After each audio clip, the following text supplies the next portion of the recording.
बुद्ध की कहानी शांत अकेले सीखो। यह कहानी उस समय की है जब गौतम बुद्ध अपनी आत्म साक्षात्कार की यात्रा पर थे।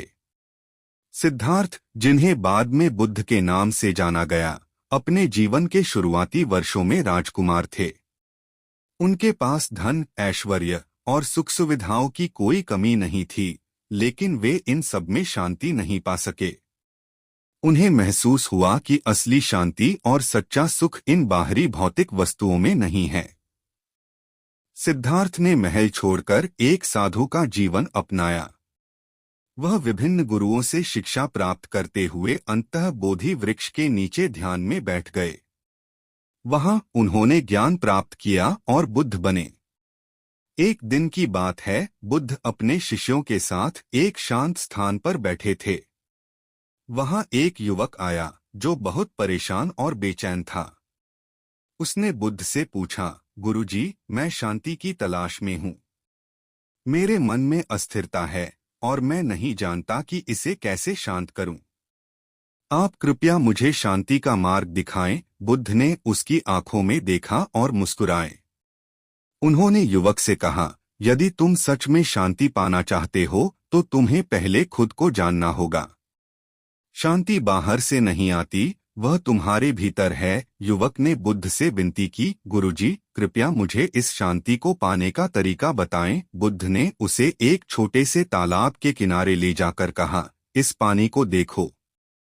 जब तुम पानी को शांत छोड़ते हो तो वह पूरी तरह से साफ हो जाता है और तुम अपनी छवि को स्पष्ट रूप से देख सकते हो। लेकिन जब तुम उसमें हलचल पैदा करते हो तो पानी गंदा हो जाता है और तुम्हें कुछ भी साफ दिखाई नहीं देता। बुद्ध ने समझाया, तुम्हारा मन भी इस पानी की तरह है। जब तुम उसे लगातार चिंताओं, इच्छाओं और विचारों से भरते हो तो वह अशांत हो जाता है। लेकिन जब तुम उसे शांत करते हो तो वह साफ हो जाता है और तुम अपनी आत्मा को स्पष्ट रूप से देख सकते हो। युवक ने पूछा, गुरुजी, मैं अपने मन को शांत कैसे कर सकता हूँ? बुद्ध ने कहा, इसके लिए तुम्हें ध्यान करना होगा। ध्यान के माध्यम से तुम अपने विचारों को नियंत्रित कर सकते हो और अपने भीतर की शांति को अनुभव कर सकते हो। ध्यान से ही तुम्हें वह ज्ञान मिलेगा जो तुम्हें सच्ची शांति की ओर ले जाएगा। लेकिन याद रखना, यह यात्रा तुम्हें अकेले करनी होगी। युवक ने ध्यान के महत्व को समझा और बुद्ध के मार्गदर्शन में ध्यान करने का प्रण लिया। वह एकांत में जाकर ध्यान में बैठा और धीरे धीरे उसने अपने मन को शांत करना शुरू किया। पहले उसके मन में कई विचार आते थे, लेकिन उसने धैर्य से काम लिया और उन्हें धीरे धीरे छोड़ दिया। कुछ समय बाद वह एक गहरे ध्यान की अवस्था में पहुंच गया, जहां उसे शांति का अनुभव हुआ। समय के साथ युवक ने बुद्ध के निर्देशों का पालन किया और अपने भीतर की शांति को पाया। उसने यह समझा कि सच्ची शांति को पाने के लिए किसी बाहरी साधन की आवश्यकता नहीं होती, बल्कि यह हमारे भीतर ही होती है। हमें केवल उसे खोजने की आवश्यकता होती है।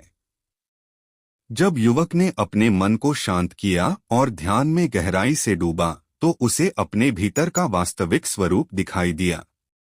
उसे यह महसूस हुआ कि सच्ची शांति और सच्चा सुख उसी के भीतर था, जो वह इतनी दिनों से बाहर ढूंढ रहा था। वह बुद्ध के पास लौटा और उन्हें धन्यवाद दिया। बुद्ध ने कहा, तुमने वही पाया है जिसे मैं तुम्हें दिखाना चाहता था। शांति को पाने के लिए तुम्हें अपने भीतर की यात्रा करनी होगी। शिक्षा और निष्कर्ष, इस कहानी से हमें यह महत्वपूर्ण शिक्षा मिलती है कि शांति और सुख की खोज हमें बाहर की दुनिया में नहीं करनी चाहिए, बल्कि वह हमारे भीतर ही होती है। इसके लिए हमें ध्यान और आत्म साक्षात्कार की आवश्यकता होती है। बुद्ध के अनुसार मन की शांति केवल तब संभव है जब हम अपने विचारों और इच्छाओं से मुक्त होते हैं। यह तभी संभव है जब हम ध्यान के माध्यम से अपने मन को नियंत्रित करते हैं और उसे शांत करते हैं। ध्यान से हम अपने भीतर की यात्रा करते हैं और यही यात्रा हमें सच्ची शांति और सच्चे सुख की ओर ले जाती है। इस कहानी का दूसरा महत्वपूर्ण पहलू यह है कि यह यात्रा अकेले करनी होती है। कोई भी गुरु या शिक्षक केवल मार्ग दिखा सकता है, लेकिन उस मार्ग पर चलना हमारे अपने हाथ में होता है। बुद्ध का जीवन और उनकी शिक्षाएं हमें यह समझने में मदद करती हैं कि आत्म साक्षात्कार और शांति की खोज एक व्यक्तिगत यात्रा है। इस यात्रा में हमें अपने भीतर की ओर देखना होता है और उसे खोजने का प्रयास करना होता है जो हमेशा हमारे भीतर रहा है। यही वह सत्य है जिसे बुद्ध ने समझा और जिसे उन्होंने संसार को बताया। शांत अकेले सीखो कि यह कहानी हमें अपने जीवन में ध्यान और आत्मनिरीक्षण के महत्व को समझाती है। यह हमें यह सिखाती है कि बाहरी दुनिया की अशांति और संघर्षों से मुक्त होने के लिए हमें अपने भीतर की शांति को पाना होगा। यही शांति हमें सच्चे सुख की ओर ले जाती है और हमें आत्म साक्षात्कार की दिशा में मार्गदर्शन करती है।